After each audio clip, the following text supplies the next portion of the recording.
ہر قسم کی حمد و ثنا اللہ وحدہ لا شریک کی ذات کے لیے، کروڑ درود و سلام امام الانبیاء جناب محمد الرسول اللہ صلی اللہ علیہ وآلہ وسلم کی ذات اقدس پر، رحمت بخشش کی دعا آل رسول، اہل بیت، اصحابہ کرام، تابعین اعظام، ائمہ دین، محدثین، بزرگان دین رحمہم اللہ تبارک و اجمعین کے لیے۔ مختصر حمد و ثنا کے بعد آج 10 ذی الحجہ کا دن ہے، عید الاضحیٰ، یوم النحر، قربانی کا دن ہے۔ نبی مکرم صلی اللہ علیہ وسلم نے مسلمانوں کے 2 خوشی کے ایام کو مقرر فرمایا، ایک عید الفطر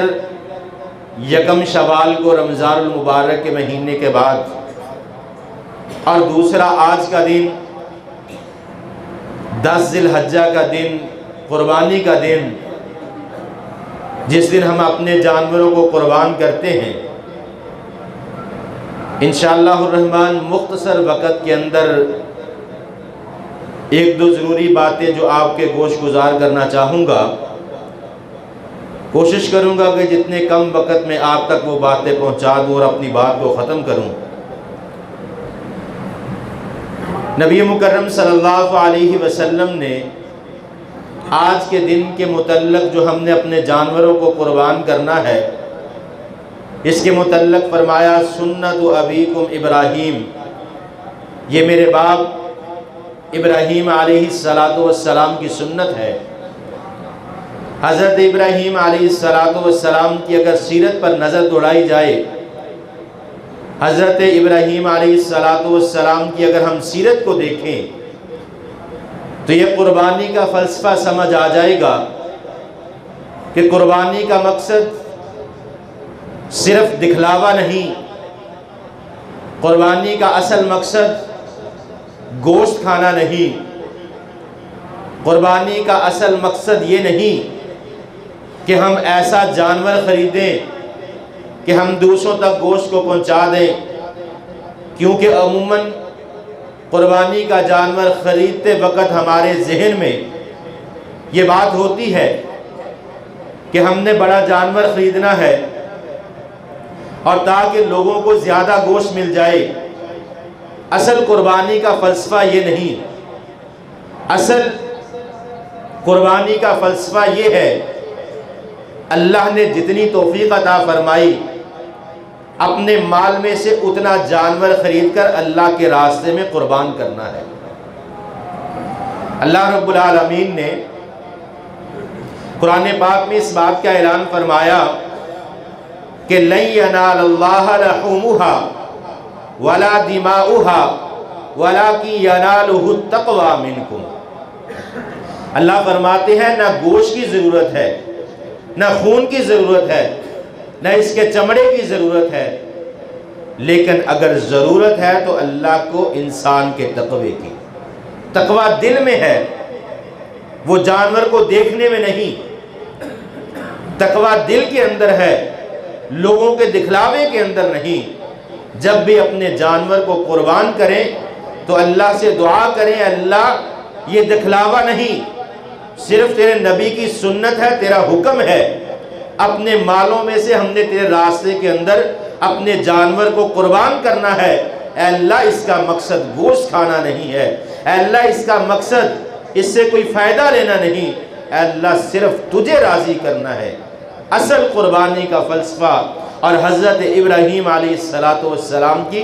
سیرت، حضرت ابراہیم کا بیٹے کو ذبح کرنا، بیٹے کا ذبح ہو جانا، حضرت ابراہیم کو پتہ نہیں کہ میرا بیٹا بچ جائے گا، لیکن پوری تیاری کے ساتھ بیٹے کے ہاتھ پاؤں باندھ کر، آنکھوں پر پٹی باندھ کر اپنے بیٹے کو اللہ کے راستے میں قربان کر دیا۔ یہ تو اللہ نے دنیا کے لیے ایک سبق رکھ دیا، قربانی کا ایک فلسفہ سامنے رکھ دیا کہ یہ چیز سامنے رکھنی ہے، اصل جانور کی گردن پر چھری چلانا نہیں، اپنی ناجائز خواہشات کو قربان کرنا ہے۔ اصل قربانی کا مقصد یہ ہے۔ اور دوسری بات، کہ نبی مکرم صلی اللہ علیہ وسلم سے تکبیرات کے حوالے سے دو احادیث ملتی ہیں۔ ایک تو جس وقت ذی الحجہ کا چاند نظر آ جائے اس وقت سے لے کر 13 ذی الحج کی عصر کی نماز تک آپ تکبیرات کو بلند کرتے تھے،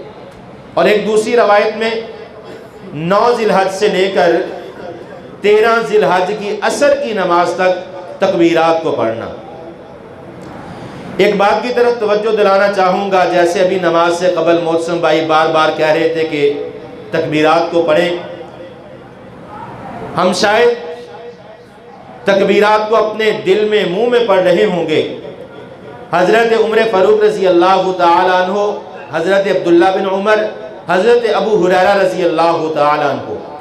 بازار کے اندر نکل جایا کرتے اور بلند آواز سے تکبیرات کہا کرتے۔ یہ دن جو ہے ایام تشریق کہا جاتا ہے،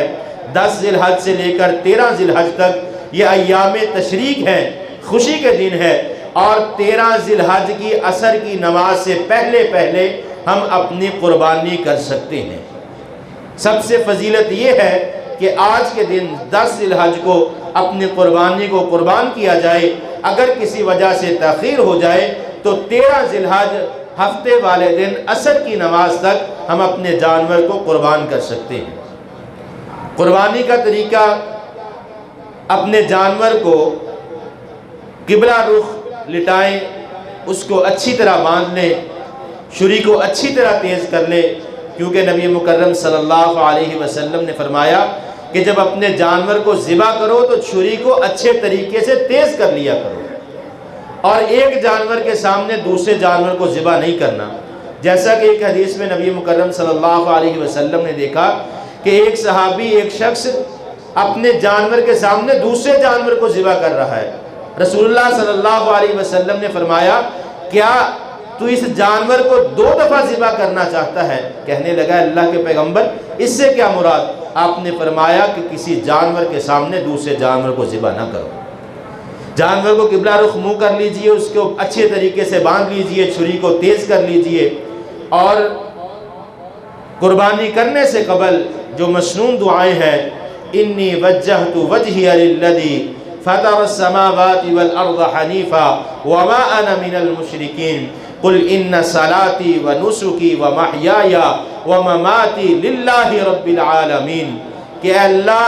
میں نے اپنے چہرے کو تیری طرف متیو فرما بردار کر لیا، اے اللہ جانور کو قربان کرنے جا رہا ہوں، اے اللہ تجھے راضی کرنے کے لیے، اے اللہ میں مشرک نہیں، اگر اپنے جانور کو قربان کر رہا ہوں تو تیرے لیے ہے۔ قل ان صلاتی ونسکی ومحیای ومماتی للہ رب العالمین، اے اللہ میری نماز کو ادا کرنا، اے اللہ میری قربانی کرنا، اے اللہ اس دنیا میں زندہ رہنا، اے اللہ موت کا آ جانا، للہ رب العالمین، اے اللہ تیرے لیے ہے۔ بسم اللہ اللہ اکبر پڑھ کے اپنے جانور کو قربان کر دیجئے۔ اور وہ بھی بات دوبارہ دہرانا چاہوں گا کہ جانور کو قربان کرنے سے قبل اپنی ناجائز خواہشات کو قربان کر دیجئے، اپنے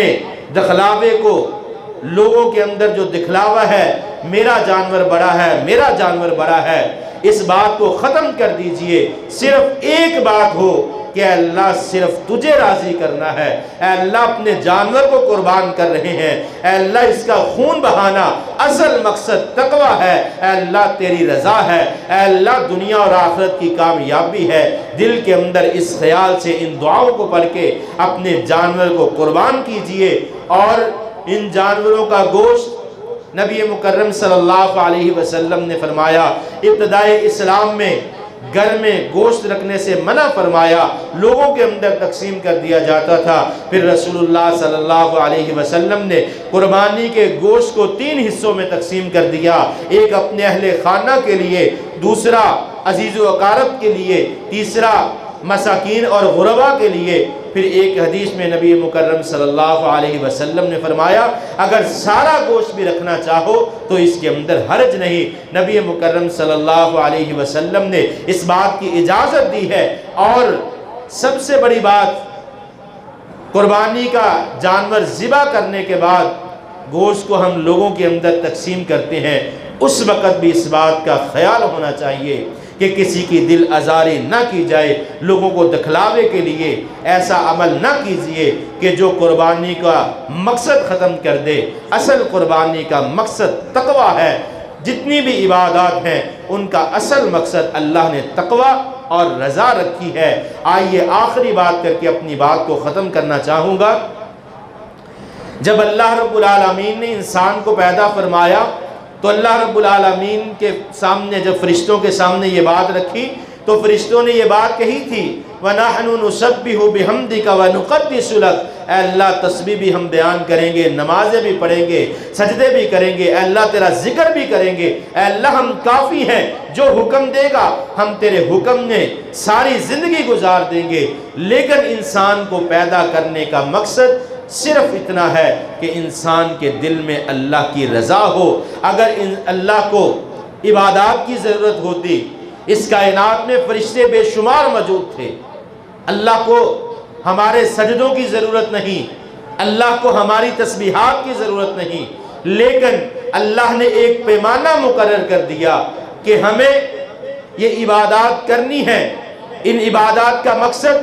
تقوی ہونا چاہیے، ان عبادات کو لوگوں کو دکھلاوے کے لیے نہیں۔ ہم عید کی نماز پڑھنے کے لیے آئے، اچھا لباس پہنا، اس میں دکھلاوا نہیں ہونا چاہیے، صرف اللہ کو راضی کرنے کے لیے۔ جب ہم اپنے ہر عمل کے اندر اللہ کی رضا کو، تقوی کو شامل کر لیں گے، اس وقت دنیا کے اندر بھی اور آخرت میں بھی اللہ رب العالمین کامیابی عطا فرمائے۔